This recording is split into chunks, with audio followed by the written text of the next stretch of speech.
on the list of attendees tonight. That's very good, and thank you very much for coming. The Scottish Stonemasons Marks research project began about 7 years ago, and it was really a light bulb moment. I was visiting Crookston Castle in Glasgow on behalf of the National Trust for Scotland, and the head of archaeology at the National Trust said, while you're there, have a look and see if you can see any stonemasons marks. And I did, and it was just one of these things where I thought, this is absolutely incredible. Here is people from 700-800 years ago cutting a mark on a piece of stone to say that they've been there and that they've done it. And I thought, I wonder what else we can find out about this. And that really kicked the whole thing off. And I managed to make a research master's out of it as well, for which I'm extremely grateful to the university for realizing that the value that I placed on the information had some wider application. There's only one other piece of research in Scotland that's been carried out in recent years by Moira Gregg, who's the county archaeologist, or was the county archaeologist in Aberdeenshire. She's now retired, and when I did the desk research for this project, everything else I found out was about England and Wales, and the vast majority of that was in England. And the approach down there seems to be that anything on a piece of stone in a historic building is classed as graffiti, including stonemasons' marks. So it's almost as if the stonemasons and their marks are a subset of all the graffiti that was applied to the building since it was constructed. And I've taken a slightly different approach, as you will see. So, first question is, what is a mason's mark? Well, very simply, it's a sequence of lines cut into a piece of carved stone to indicate who worked that stone. And here are some simple examples of the type of marks that we find on buildings in Scotland. A simple arrow, which may or may not indicate which way up the piece of stone is supposed to go. Although, as I have discovered, it doesn't always mean that. In fact, it very rarely seems to mean that, because they can be pointing in all directions. So it's possibly the mark that the mason was applying rather than a guide to the person that was setting the stone. 5-pointed star, fairly simple. And then the bow tie, as I call it, or to give it its official name, M010, which is the record number of that particular design of mark in the catalogue. So why do stonemasons' marks exist? Well, there's a number of reasons for them being applied. Firstly, quarry marks. A large collection of pieces of stone being brought from a quarry to a site will need, first of all, to be approved by the master mason for quality, and he will mark on the stones a symbol to suggest that stone is approved for a particular job. And that stone is then taken to the site. Most of those marks disappear when the stone arrives at the construction site, because the stone is then worked and dressed and cut to shape. And then the mason puts on what is known as a banker's mark. Now, the banker is the bench that the mason works at, and he would be working away, possibly with an assistant, an apprentice, certainly with a labourer who will be fetching stone and sharpening his tools and various other things to enable him to achieve his output. Position marks I've already mentioned. I cannot categorically say that of the 2,700 masons marks that were found during phase 1 of the research, that any of them were definitely position marks. So there has to be a bit of a question mark over the existence of those, at least as it survives in the record today. And quality control is the next issue. when the mason is working, he will be expected to complete a number of stones a day. And to give you an idea, on a standard wall, stone wall with a flat face, the mason might produce 6 or 7 stones a day. And he would mark each stone with his mark, so that when it went in place, the clerk of works, who would probably be the only literate person at the site, whether it's a castle or a cathedral or an abbey, would come along. He would look at the number of stones that that mason had laid that day based on the marks that were applied to the face of the stone, and he would then make a note that the mason had reached his target for the day and was therefore to be paid the sum of money that was due, which would probably be somewhere in the region of 9 or 10 old pennies per day, out of which the mason had to provide all his own tools and pay for his apprentice and pay for his labourer or his assistant if he had one. And the production rates and payment were very much geared around the volume of output. And that's certainly true in plain walling. If you look at something like a fancy doorway, the ornate doorways at the entrance to Glasgow Cathedral, for instance, or what would have been the main entrance into Dundonald Castle, which was much more elaborate than it is now when it was first built, windows and so on and so forth, there would have been a rate of pay based on a sort of agreed tariff for a window of a particular size or complexity.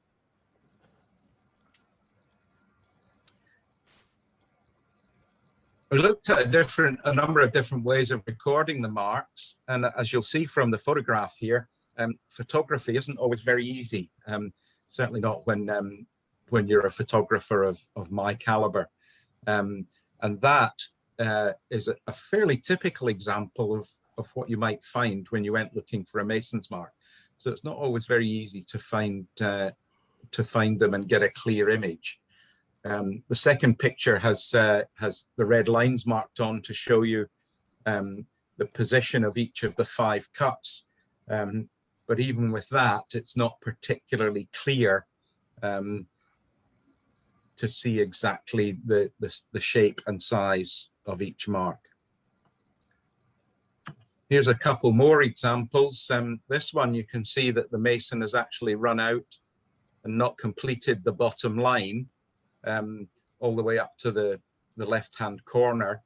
And in this one, you can see that it's sort of a V with another V over the top of it inverted. And that has been fitted into a quite narrow piece of flat stonework in a doorway at Melrose Abbey. One of the things I wanted to know about was where do the marks come from? Where do the masons get the idea for creating a particular shape or a design to use as their mark? And it would seem that many of them are runic in origin, either from what's known as the Elder Futhark, the ancient Germanic alphabet from the 2nd to the 8th centuries, or the Younger Futhark, which is Scandinavian and comes from the 8th century. Now, a lot of the buildings that took place in England and Scotland from the 10th century onwards, and certainly post-Battle of Hastings with the increased Norman presence in the British Isles, had a strong Norman influence. The Normans themselves hadn't just appeared from nowhere.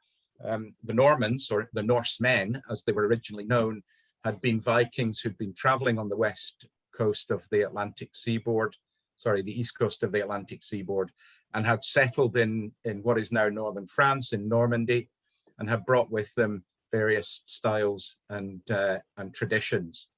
That then transferred to the UK.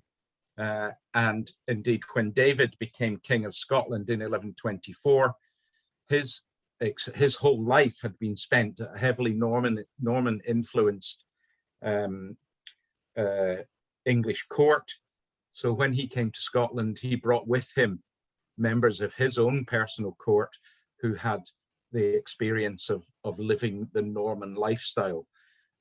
So local landowners who were then granted a charter to build a castle would build one in the Norman style to keep in with the king. So the Norman influence spread quite dramatically, and that can be seen on castles and abbeys across the UK. So here we have firstly the elder Futhark, and you can see in black letters our alphabet, our traditional Roman alphabet, and below it the Viking runes, the elder Futhark, and the different shapes that they take. And you can see, for instance, D is the bow tie as I described it. B looks a bit like B, and C looks a bit like C. H looks a bit like H, and so on. But a lot of them are very different. The one thing you will notice, of course, is that there are no curved lines. They're all straight lines or combinations of straight lines. The younger Futhark, which really is Scandinavian in origin and comes from about the 8th century onwards, you can see that it's simplified. If you take D and E, you will see in the younger Futhark, the lines are far fewer and much more simplified. So we see a change to the way that the alphabet is being written. 17 of the elder Futhark marks have been found as mason's marks in Scotland so far, and 18 of the younger. If we take the elder Futhark, first of all, there's the letter B, there's a D, and there's an H. And that's quite straightforward, and we can differentiate from them, one from the other. But if we look at the younger Futhark, that's a B, but that's a D, and that's an H. So we're already starting to see a variety of different marks being introduced. So why would a mason choose a particular mark? Well, the thinking is that each mark would represent the name of the mason. So if the name is David, he would apply a D for his name in much the same way as somebody would sign a signature nowadays. So it stands for the name and not just for the initial letter of the name. Bearing in mind that if you showed somebody from that period his name written out in our alphabet, he would have no idea what it said because 99% of the population were illiterate. So that's the origins. Let's look now at what the mason's marks can tell us. Well, firstly, they give us an idea of the size of the skilled workforce. Glasgow Cathedral has 452 different mason's marks that have been found so far, but that's across a period of about from 1136 onwards, probably up until about 1500. And of course, not all of them would have been working at the same time. We think that in the early part of the construction of the cathedral in the lower church, that there was probably about 250 masons working at that time, from 1136 up until about 1190 or thereabouts. Distribution patterns of mason marks, both within sites and across sites, tell us a little bit about the skill of the mason and the length of time that he served on a particular site. Again, using Glasgow as an example, if you find a mason's mark on the foundation stones in the lower church, and you also find it in some of the window frames in the upper part of the nave, then it's possible that that mason worked there for a long number of years and stayed there perhaps throughout his whole career, having started as an apprentice. You have to bear in mind that you're talking about a young lad starting an apprenticeship at the age of 10 or 11, completing his apprenticeship by the time he's 17, and probably working until he was 40, at which point he would probably have what would be described today as a reportable health and safety incident at work. In other words, he would die on the site. There was no such thing as retirement in those days. They just kept on working. The mobility of the workforce is another interesting one. We see a lot of marks repeated at different sites. There are some marks which appear at Glasgow Cathedral, at Paisley Abbey, and also at Crossraguel Abbey in Maybole, which is part of the Whithorn Trail, and also at Glenluce Abbey. And Glenluce and Crossraguel are very similar in terms of their style of construction and the detail. So it's possible that the workforce that built Crossraguel then moved on to, that built Glenluce then moved on and built Crossraguel. Changing skill levels is also something that we've been looking to try and identify. If we find, for instance, plain wall blocks in the lower part of a building with the mason's mark on it, and we find the same mason's mark on window frames on the first or second floor, then it's possible that that mason has developed his skills and gone on to make more complex and more detailed components of the building. We also looked at possible family connections, and this is something I'll come on to in a minute. It's entirely possible that a mason who had a son would have his son follow him into the profession. And that son, when he became a mason, would need his own mark. He wouldn't be able to use his father's mark, because if they're both working on the same site, they can't both use the same mason's mark. Let's look at some simple examples then of how this might change. Here's a simple X shape, similar to the letter G in the elder futhark, the triangle, and an inverted Y. More complex examples might look something like these. And in fact, all four of these are from Glasgow Cathedral. Now, bearing in mind that masons are being paid for the work that they produce, they would, I would think, want to get finished with a piece of stone and move on to the next one. If you've got a very complicated mason's mark with a lot of lines in it, it takes quite a while to cut it freehand, which is what most of them would have done. And it's entirely possible that their apprentice or their labourer would be told, put my mark on that piece of stone while I start the next one. And that may be why we've seen a lot of anomalies and bits missing and things not quite, lines not quite straight, and so on and so forth. That's something that needs exploring a little bit more in the next phase of the research. I mentioned the possibility that the son would follow the father into the profession. If that was the father's mason's mark, again, the letter G in the elder futhark, his son might then take his father's mark and add a couple of lines to it.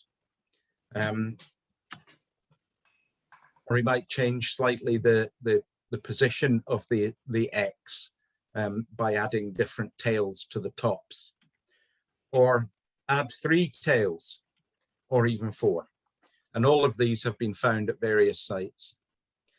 But if we go back to the beginning again and we take the same starter and we look at altering it in a slightly different way, we add first of all a vertical line, then a horizontal line, and then a tail to one of the X's. And it's entirely possible, although it's unlikely that we'll ever be able to confirm it, that these might represent generational changes within a single family where there are 4 or 5 masons, one after the other, each taking a modified version of their father or grandfather's mark for themselves. The sites that have been surveyed so far total of 13 locations. You can see there, if we take Duralton Castle as an example, Duralton is similar to Dundonald in some ways, in that it has spent a lot of time without a substantial roof on it, and there are very few mason's marks surviving. Kelso Abbey, sadly, is in the same situation. And Dundonald does have a lot more marks, and we'll be coming on to how we're going to go about identifying all of those later on. The one that I just want to highlight is obviously Glasgow and Paisley, I suppose, much higher numbers because of their status and the amount of money that was available to build them. They had much bigger workforces, and they had a roof on them which protects the evidence. I just explain that the difference between the total number of different mark forms and the total variations. What we've actually got is 490 marks, different styles of mark, but appearing 1102 times. Some of them are being repeated, which brings us up to the 1447. So you might get the X shape with the horizontal line on it appearing over and over and over again. And that tells us that that mason was being very prolific. Some of the sites obviously not producing very much in the way of information, Dryborough, Glenluce and Jedburgh, typically.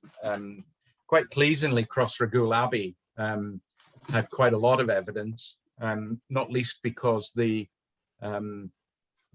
Dave, the choir and the chapter house have all been sheltered quite well from prevailing winds from the south. And the evidence has remained. Looking at the dating of mason's marks, I should add a word of caution. It's not possible to say that a particular part of a building was built at a particular time or period just from the mason's marks. It's actually, we go at it the other way around. We know from the evidence, from the charters and the records, when a building was constructed, when a building was changed and a wall was added. And it's from that we identify the date phase of each set of mason's marks. And as you can see here, the vast majority of the marks that have been identified so far are from the 13th, 14th and 15th century. The reason for the spike in the 15th century is simply that fashion and styles changed, and that work was done on quite a lot of buildings, including Bothwell Castle and Glasgow Cathedral, to modify them. The tower was built, an additional tower was built at Bothwell, and the Blackadder Aisle was built at Glasgow Cathedral in the 15th century, which explains the spike in the number of marks that were found for that period. The 20th century marks were all found at Paisley Abbey. Paisley Abbey's choir collapsed in, we'll say 1780, but don't quote me. And we had a situation where the end of the nave was blocked off between the pillars, and the good people of Paisley simply carried on using the nave of the abbey to hold their services. At the end of the 19th century, money was found to restore the abbey, and work had started in about 1915. And of course, then shortly after work started, work ended because of the war effort that was required. So it wasn't until the end of the First World War that work recommenced to reinstate the choir and also rebuild parts of the of the ambulatory outside the north side of the nave. So that accounts for the 20th century marks on this record. This one shows us the number of lines per mark. You'll recall that I mentioned that marks are cut freehand. So the fewer lines, the better, because the quicker you can do it, and also the more accurate you can get it. And this gives quite a good representation of the distribution of the number of lines per mark that's been found so far. Mentioned skills and work patterns and how marks can be found across different sites and also in different locations in each building. Here at Glasgow, we found this this mark 15 times. We found it in the choir on the south wall. We found it in the lower church on the north wall and on the lower church pillars. We found it outside the north door. That's the private door that the monks would have used to come into the cathedral. We found it on the triforium stairs. That's the internal staircase that leads up to the first gallery. And we also found it outside the west door, the double doors at the west end of the cathedral. We also found the same mark at Bothwell. Now, bearing in mind that Bothwell is 150, 200 years later, it's unlikely to be, in fact, it's impossible, of course, to be the same mason. But that commonality of mark suggests that masons were using a symbol which was known, to them, and perhaps copying a mark that was familiar to them from their apprenticeship or from a family member. This one we found in Glasgow, and we found it all over the place. We found it in the chapter house, the Blackadder Aisle, the Clerestory, which is the top gallery, the lower church, in the Mariners' Chapel, on the south wall of the nave, and on the lower church pillars.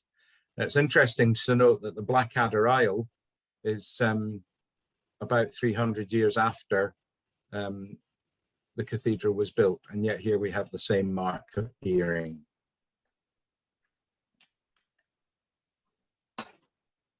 Mason's marks are the same, but they're only different. And this gives you some idea of the different appearances of what is ostensibly the same mark. And all of these were found at Glasgow. They're not necessarily the same mason. It's entirely possible. For instance, if you look at the bottom one in the middle row, the bottom row middle mark is quite distinctive. And it's entirely possible that was a completely different mason to the other marks that were there. We found the same and similar at Paisley, at Dryborough, at Jedburgh, at Bothwell, and we also found 4 different ones at Melrose. It would be fair to say that it's probable that the 4 marks at Melrose were made by the same mason. The top right-hand one, where the line has gone off a bit at a slightly different angle, it's possible that was cut by the apprentice or the labourer. The mason was keen to get on and do some more work, and he said to his apprentice, just put my mark on that and go and put it in place. And the apprentice, not being familiar with cutting the mark, would do it and perhaps rush it and get the line in the wrong place.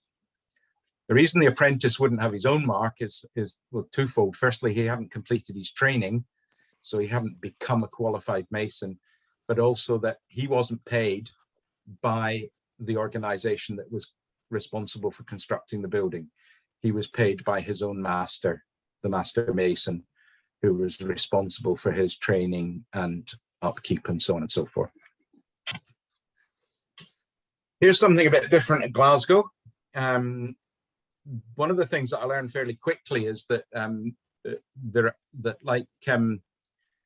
the theory about runes, there are as many theories as there are ideas, and there are as many answers as there are theories, and not all of them tie up. And exactly the same thing happens at Glasgow Cathedral. Here we have 3 masons' marks on the same piece of stone. And all of these 3 marks are applied to the outer face of what's known as the Dean's Chair. That's a carved stone seat with sides and a small roof over the top of it, I suppose you would describe it, a lintel, a bit like a doorway, but with a solid back, and that's where the Dean sat to discuss the business of the cathedral. Now, there's the 3 marks. You'll notice that there are similarities and differences. And I'm not suggesting that these were necessarily a father, son, and grandfather. We will never know that. But what we think has happened here is that 3 masons, probably the most qualified masons who are working on the cathedral, were given the task of building the Dean's Chair, which after the altar would have been one of the most important parts of the cathedral. And that having constructed the whole thing, they then put their 3 marks down the right-hand side as you look at it on the outer face to indicate their responsibility and lay claim to the workmanship of constructing the chair. And here's something else a bit different at Glasgow. Outside the north door, we have multiple marks on the same stone. Now, if you ignore the MI graffiti and the gouge marks, we've got 2 quite distinct mason's marks there, and you've seen both of them in previous images, but they're on the same piece of stone. And next to that is another stone with 2 mason's marks on it, both quite badly eroded and also had some graffiti inflicted on them. And we cannot be sure, but what we think is that these were masons who were responsible for constructing or leading the construction of fairly substantial parts of the cathedral. And the north door being the business door for the dean and chapter of the abbey to come in and out. They put their marks outside there to display their satisfaction with the work that had been completed, and also to lay claim to the fact that they had been involved in building the Glasgow Cathedral. And there we can see, just for clarity, the drawings of the marks that were found there. Putting a name to the mark is almost impossible. There are a number of places where we can go and find information about masons. There's a wonderful website called the People of Medieval Scotland, which is a lot more fun than Facebook, but it has lots of different rabbit holes that you can disappear down. You can search by a name, you can search by an occupation, you can search by a place name. For instance, if you looked for Dundonald, it would give you a list of all of the charters written before 1390 relating to Dundonald, where the location had been mentioned. And you can search by name as well. You search by mason, you come up with a list of about 50, I think, 50 different masons. One man called Walter who appears regularly. But unfortunately, we don't know what their marks were. And the reason for this is quite simple. Walter the Mason was given a charter to build a castle or an abbey. He would go and supervise the construction as the master mason, and he would never cut a piece of stone because he was effectively the architect and in charge of the construction. So he would be overseeing the whole project rather than working on individual components. And for that reason, it's been almost impossible to identify any mason's mark and tie it into a name of a mason from this period. There's also, of course, the issue of the same mark appearing at different locations, whether it's a different mason or whether it's the same mason at different locations. And not all of the same marks are the same. It's also very difficult to say for certainty. As you will recall from the marks at Glasgow, there was a lot of variations, and it's entirely possible that those marks, some of those marks might have been 100 years apart, and of course that would be 3 or 4 generations of different masons using the same mark. But not all the different marks are different, and again, it's very hard to identify and say specifically that a lot of the common marks are very definitely belonging to a single mason. The more complicated the mark, the more likelihood it is that it's always going to be the same mason. So let's look a little bit at one particular mason that we do know a little bit about. And this is a man called John Moreau, who was the mason at Melrose Abbey. John Moreau was born in Paris. He worked at Melrose in about 1490. He's also reported to have worked at Paisley, although we're not sure of the date, and at Glasgow about 2 years later, and was involved in the construction of the Blackadder Isle at Glasgow. He also possibly worked at Sweetheart, Dundrennan and Glenluce, although we don't know for certain. And sadly, there is no record of his mark. This celebrated man who was responsible for so much of the wonderful buildings of this period is almost unknown. There is a tablet of John Moreau's in Melrose Abbey, and if you ever go to Melrose, it's well worth going and finding it. It's in the bottom of the tower, and it's set into a wall, and it's absolutely superb. It's in wonderful condition, and it says, "John Moreau am I, in Paris I was born," or was I born, sorry. And there is no mason's mark on it. And the reason for this, we think, is simply because he didn't carve this himself. Although it's written in the first person singular, he would not have carved this. He would have got a letter mason to cut the words into the stone, somebody who was skilled in doing just that job. It's possible that Moreau's mason's mark is on the back of it. It's possible that the mason's mark of the man who cut the letters is on the back of it. But unfortunately, Historic Scotland won't let me take it down off the wall and have a look. So we're just going to have to suffer without that one. But there is no record of him having signed a document with his mark or recorded his mark anywhere to give us a clue as to what it would look like. So that's where we've gone with phase 1 of the research. Our first site, you'll be pleased to hear, for phase 2 is going to be Dundonald Castle. We have done a survey at Dundonald in 2016. We had, well, 2 community days really over a weekend, and Kirstine signed up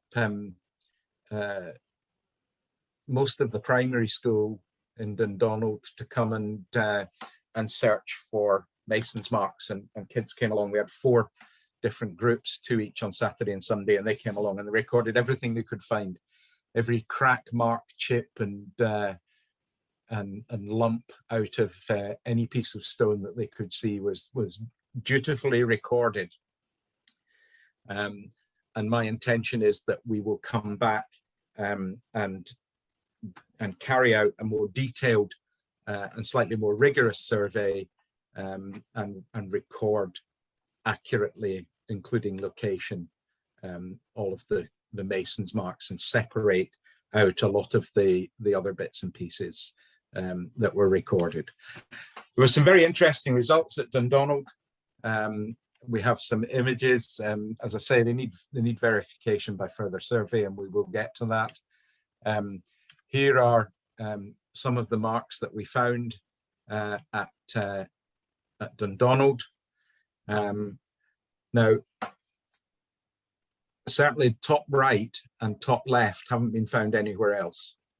And I know that sounds, you think, how can you possibly state that? Well, yeah, 2,781 do tend to blur, but I've checked the record, and neither of those two have been found anywhere else. The bottom two have, in variations, been found elsewhere. So the top two so far are unique to Dundonald. As I said, the children that took part in the community days recorded everything they could see, including this wonderful piece of fairly modern graffiti, which may not be June the 15th, 1998. I've no idea who JB and JD are, but I hope they're still together. There was one other piece of graffiti which dates to about 1889, I think. And the interesting thing about graffiti is that nowadays we tend to regard graffiti, whether it's carved letters into stone or spray paint or whatever, as a bit of vandalism. But we should perhaps bear in mind that at the time that we're talking about, when cathedrals and abbeys and churches were being built like this, people had very little money, and they would go along to the church service on a Sunday, and they would leave, you know, a halfpenny or whatever towards the cost of maintaining the church or the abbey. And when a member of the family died, they would seek permission from the abbey to carve the initials of the individual who had died into the stonework, the fabric of the building, as a way of recording that individual's existence. A memento mori is the phrase that's used, and that was actually encouraged by the church because they got money for doing it. So it wasn't all bad. It wasn't all bad, and in fact, in some of the churches in Norfolk, there's quite elaborate carvings on stone faces of sailing ships, and dates and initials and so on and so forth, commemorating the crews of ships which have been lost at sea. So it wasn't all bad. It is these days, or it's regarded as such these days, but it used to have a very different purpose and meaning. So there we are. So that's a little snapshot of what we've got at Dundonald so far, and we will be looking to undertake a rigorous survey at some point in the future, when the castle reopens to the public. Well, that's it from me, other than to take some questions from you. Here's my contact information. The research paper at the top is the full document with the research, and everything is in there, and you're very welcome to have a look and pick through it. It's only 280 pages, so it won't take you very long. Thank you very much indeed. I'll take some questions, please. If anyone has a question, feel free to type it in the chat, or you can unmute yourself and just go ahead. Lynn? Yeah, hello, Iain. Hi, Are you building on previous research in doing this work? How much was already known about Mason's marks? little bits and pieces have been done in Scotland, but nothing comparing and contrasting different sites. Back in the 1890s, some research was carried out by what were known as gentlemen antiquarians, who would go on holiday to the borders and wander around the abbeys and with a notebook and sketch the masons' marks, which were then recorded by the Society of Antiquaries. And in fact, on the Canmore website, you can find the pages of drawings that that were recorded, but nothing which identifies how many times that mark appears, whereabouts in the building it appears, and nothing which would give us any information to explore some of the things that I've talked about this evening about looking at skills development and the mobility of a workforce, and the level of output of an individual mason who might have been there and put his mark 120 times on different pieces of stone over a period of months or years. Ray is asking if we find similar markings elsewhere in Europe. There are similar markings. France and Germany have similar markings, and of course the German influence in some of the early buildings in Holland as well see similar markings. I should perhaps add that the theory of the development of the marks originating from the runic symbology is something of my own creation, shall we say, and not something that anybody else has come up with. However, I'm pleased to say that the two markers of my thesis didn't dispute it. It's one of these great things that, you know, you can say X, Y, and Z happened, and because there's no documentary evidence, nobody can prove you wrong. So, but I'm quite happy to be corrected on that. I've sort of included it in the research as a way of starting a discussion and further research to look at what other possibilities there might be. But there are certainly similarities to marks found elsewhere, and in England and Wales as well. Kirsty, we'll get to Kirstine's question in the chat, and then we'll come to you, Janet, if that's all right. So Kirstine was asking, what would you hope to do, Iain, at Dundonald in the next stage, and would community involvement be possible again? Yes, it would. Again, I would look at probably a 2-day survey. I would get the team from ACFA to come down, the Association of Certificated Field Archaeologists, who helped out on the previous survey. Get them to come down, and we will work, as I said, in a much more structured and rigorous way to record the marks, and certainly one-to-ones with community members to come and take part in that is definitely something that I would encourage. I am looking to expand this into other areas of Scotland by encouraging local organisations like Friends of Dundonald to create their own local records using the sort of criteria that are laid out in the initial research. Right. Janet? Also, sorry, I should just add that, and that from that, Blythe and Lauren can then work on creating some activity sheets for the kids to go and play Hunt the Mason's Mark. Perfect. Janet, did you have a question?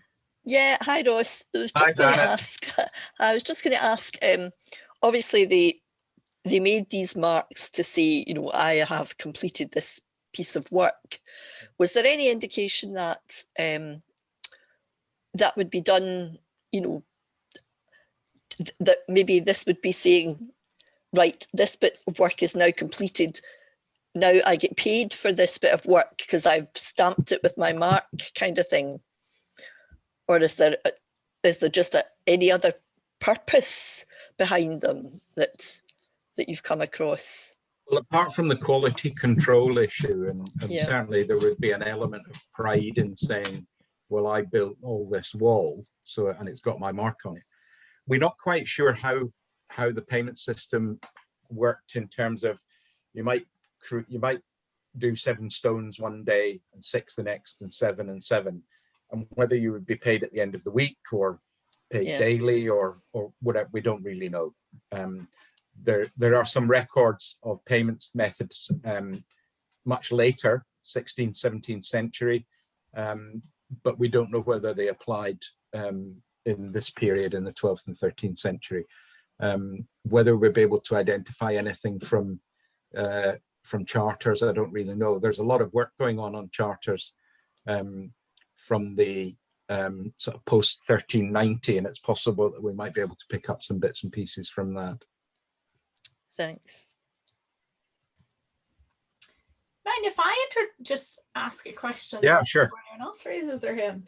I guess I have 2, but I'll just put one in now. Do we have any kind of dating indication for those masons marks that you had put up for Dundonald? Or do we have any what? Any indication of dates for the masons marks that you showed for Dundonald? No, because the location records when the marks were recorded are a bit like on the wall by the door, which is why we need to come back and revisit it in a slightly more rigorous way, and that will then give us a better indication of how many masons were working at different periods. Yeah. No, it wasn't. It was a couple of fun days. The kids absolutely loved it. And there was bits of paper flying everywhere. Are there any other questions? In which case, I might ask my second one if that's all right. Yeah. So I'm looking at I was looking at the list of sites that you have looked into so far, and I'm really curious how those sites are chosen, because you have a few castles and a few abbeys, and they're kind of scattered mostly throughout the southern portion of Scotland. So how do those sites specifically get selected? They were self-selecting, really. The first thing I did was look on Canmore and look to see if there was any mention of masons marks for any of the sites in central and southern Scotland. And the reason that I chose central and southern Scotland is that there was no funding. So I didn't want to be traveling all over the Highlands in the pouring rain looking for masons marks on castles that didn't have any. I went and did a sort of reconnaissance at 1 or 2 sites, Bothwell, Glenluce, and then the Borders Abbeys, just to see what was there, and then decided that those were worth visiting and recording. Glasgow itself, as I mentioned, and Paisley, because they've had a roof on them for most of their life, there's a lot more survived, and doing those was a lot easier because of input that I had from members of ACFA and also from students at Glasgow University from the archaeology department who turned up. I mean, to give you some idea, Glasgow, just over 1,000 hours of surveying at Glasgow. Phenomenal amount of work.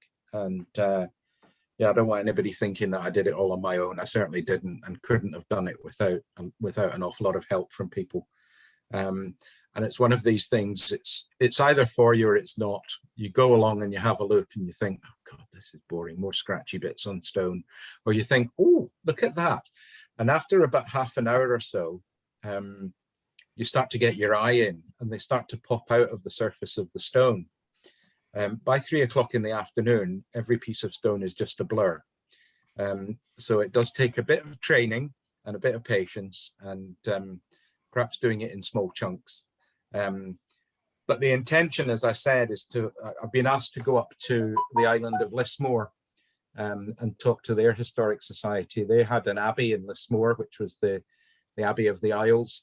and it's long gone now. And I think most of the stonework has been incorporated into houses and field boundaries and so on and so forth. And they want to go out and search the island for stones with mason's mark on them and record them, and see if they can identify, you know, how much stone there is out there that actually belonged to Lismore Abbey. Kilwinning is similar. Kilwinning Abbey is in its third iteration now, and a lot of the stonework that was removed from the abbey at the time of the Reformation was taken out and used for other purposes. And in fact, Eglinton Castle has a deer race where there's two walls that come down narrow into a field where they would enclose the deer for shooting for sport. And one of the stones on the deer race is actually from the abbey, because it's got a profile and it's got a mason's mark on it. And it's the only one in that section of the wall. They haven't found any others yet. So there's lots of different things that you can do. It's just getting time to go out and do them all. But as I said, most of these ones were sort of self-selecting. That's really neat. Thank you. Thanks Does very anyone much. else have any questions before we let Iain go? In which case, I would just like to let everyone know that our next talk is going to be David Harkin from Historic Environment Scotland. That is going to be on 15th of July at 7 p.m. and he is going to be talking to us about the impact of climate change on heritage and important buildings and older buildings like, you know, Dundonald Castle. So that's going to be really exciting. So come along to that one. It's going to be kind of same time, same place, 7 p.m. Thursday night, the 15th of July. And this talk, along with all of the rest of them, are recorded, and you can watch them if you are a member of the Friends of Dundonald Castle. And if you are not a member, please have a look. You can become a member on our website. It's well worth it, I promise. So have a look on our website. And Good cake. And the last talk was mine. So, you know, if that interests you, become a member. You can watch mine. Yeah, and thank you so much, everyone, for coming along, and especially thank you, Iain. That was absolutely fantastic. Thank you very much, and thank you. Iain. I just had a quick look at the chats, and thank you very much for the comments. And I look forward to seeing some of you, if not all of you, at Dundonald at some point in the future, when we can create an accurate record for the castle. Thank you, Iain. Thanks very much indeed. Very welcome. Thanks Thank you. Thanks. Bye. Take care, everyone. Bye-bye. Bye-bye. Bye.